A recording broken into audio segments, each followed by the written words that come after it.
पटना के satellite township, विकास का सपना या किसानों की चिंता। जमीन हमारी है, फैसला कौन करेगा।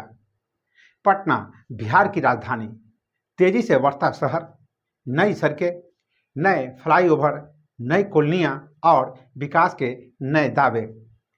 लेकिन इसी पटना के आसपास कुछ गांवों में एक अलग माहौल है। यहाँ उत्साह नहीं बल्कि चिंता है, उम्मीद नहीं बल्कि अनिश्चितता है। संपचक, फतेहपुर, कंडाप और आसपास के कई गांव इन दिनों चर्चा में है। कारण पाटलिपुत्रा सैटेलाइट टाउनशिप, बिहार सरकार की एक महत्वाकांक्षी योजना। सरकार कहती है यह भविष्य का पटना बनाएगी, किसान कहते हैं यह हमारे भविष्य का सवाल है। तो आखिर सच्चाई क्या है? क्या यह विकास का रास्ता है या किसानों की जमीन पर बढ़ता दबाव?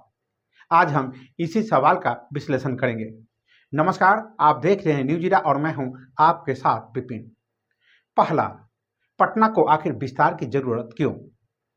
सबसे पहले सरकार की सोच को समझते हैं। पटना केवल बिहार की राजधानी नहीं है बल्कि पूरे राज्य का सबसे बड़ा शहरी केंद्र है। सरकारी दफ्तर, बड़े अस्पताल, विश्वविद्यालय, व्यापारी केंद्र, सब कुछ यहीं पर है। हर साल हजारों लोग नौकरी की तलाश में, शिक्षा की तलाश में और बेहतर जीवन की तलाश में पटना पहुंचते हैं। परिणाम, जनसंख्या बढ़ती है, वाहन बढ़ते हैं, मकानों की मांग बढ़ती है और शहर पर दबाव भी लगातार बढ़ता जाता है। शहरी विकास विशेषज्ञों का मानना है कि यदि आने वाले 20 से 25 वर्षों की तैयारी अभी से नहीं की गई तो पटना गंभीर समस्याओं से जूझ सकता है। ट्रैफिक, जल जमाव, अवैध बस्तियां, अनियोजित निर्माण और बुनियादी सुविधाओं का अत्यधिक दबाव, और यही वजह है कि सरकार पटना के आसपास नए नियोजित शहर बसाने की बात कर रही है। दूसरा, सैटेलाइट टाउनशिप आखिर है क्या? यह शब्द काफी लोगों के लिए नया हो सकता है, लेकिन दुनिया के कई बड़े शहर इसी मॉडल पर आगे बढ़े हैं। जब कोई शहर अपनी क्षमता से ज्यादा बढ़ने लगता है तब उसके आसपास नए शहर विकसित किए जाते हैं। इन्हें सैटेलाइट टाउनशिप कहा जाता है। यह केवल मकानों का समूह नहीं होता बल्कि एक पूर्ण शहरी क्षेत्र होता है जहां स्कूल होते हैं, अस्पताल होते हैं, बाजार होते हैं, व्यापारिक क्षेत्र होते हैं, रोजगार के अवसर होते हैं और बेहतर बुनियादी सुविधाएं होती है। दिल्ली के आसपास जैसे नोएडा, ग्रेटर नोएडा, गुरुग्राम ऐसे ही उदाहरण हैं। अब बिहार सरकार पटना के आसपास कुछ वैसा ही विकास चाहती है। तीसरा, विरोध की शुरुआत कहां से हुई? कहानी यहीं से बदलती है। जैसे ही कुछ गांव प्रस्तावित विकास क्षेत्र में शामिल हुए वैसे ही कई किसानों की चिंता बढ़ने लगी। उन्हें लगा कि जिस जमीन पर आज खेती हो रही है कल वह शहर बन सकती है, और यहीं से विरोध शुरू हुआ। धरने हुए, बैठकें हुई, जुलूस निकले और सरकार से सवाल पूछे जाने लगे। किसानों का कहना है उन्हें विकास से समस्या नहीं है, लेकिन उन्हें अपनी जमीन खोने का डर है। चौथा, किसानों के लिए जमीन का मतलब क्या है? शहर में रहने वाले व्यक्ति जमीन को संपत्ति के रूप में देख सकता है, लेकिन गांव की दुनिया अलग होती है।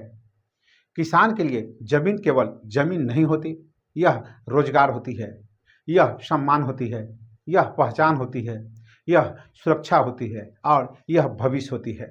बिहार के अधिकांश ग्रामीण परिवारों में जमीन ही सबसे बड़ी पूंजी होती है।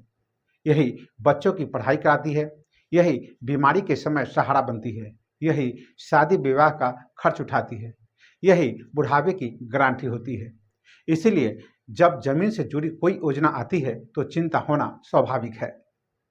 बात करते हैं पचमा, रजिस्ट्री का मुद्दा इतना बड़ा क्यों बन गया? संपतचक और आसपास के इलाकों में एक और शिकायत सुनाई देती है, रजिस्ट्री की। कई किसानों का आरोप है कि प्रस्तावित योजना के कारण भूमि लेन देन प्रभावित हुआ।